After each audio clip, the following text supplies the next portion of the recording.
وہی جس نے آسمانوں اور زمین کو اور جو کچھ ان دونوں کے درمیان ہے 6 دن میں پیدا کیا، پھر عرش پر جلوہ افروز ہوا۔ وہ جو رحمان یعنی بڑا مہربان ہے، تو اس کا حال کسی باخبر سے دریافت کر لو۔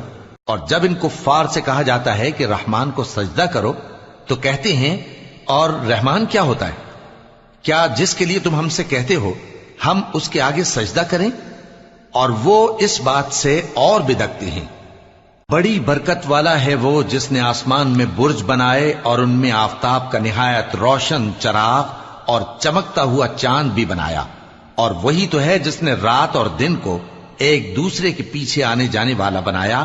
یہ باتیں اس شخص کے لیے جو غور کرنا چاہے یا شکر گزاری کا ارادہ کرے سوچنے اور سمجھنے کی ہیں۔